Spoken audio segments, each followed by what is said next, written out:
தளபதி விஜய் அவர்களோட கடைசி படமான ஜனநாயகன் படத்தோட ட்ரைலர் பத்தின அபிஷியல் அனௌன்ஸ்மெண்ட் கொஞ்ச நேரத்துக்கு முன்னாடி தான் வந்திருக்கு.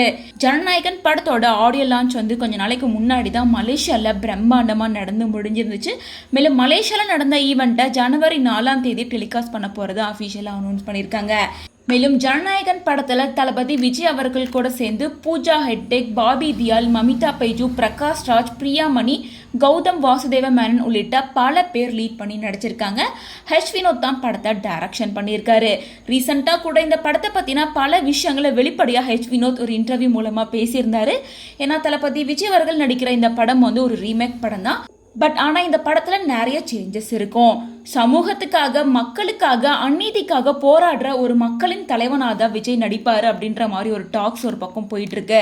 இந்த நிலையில படத்தோட ஆடியோ லான்ச் முடிஞ்சதுக்கு அப்புறமா இப்போ படத்தோட ட்ரைலரை அஃபிஷியலாக ரிலீஸ் பண்ணுறதா பிளான் பண்ணியிருக்காங்க.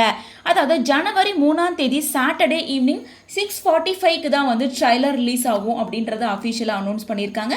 இது தளபதி ரசிகர்களுக்கு செம்ம ட்ரீட்டாக இருக்கும் அப்படின்னே சொல்லலாம். நியூ இயர் முன்னிட்டு இன்னைக்கே ரிலீஸ் பண்ணுவாங்க அப்படின்னு எக்ஸ்பெக்ட் பண்ணிட்டு இருந்த நிலையில ஜனவரி 3ஆம் தேதி ரிலீஸ் பண்ண போறதை அஃபிஷியலாக அனௌன்ஸ் பண்ணியிருக்காங்க.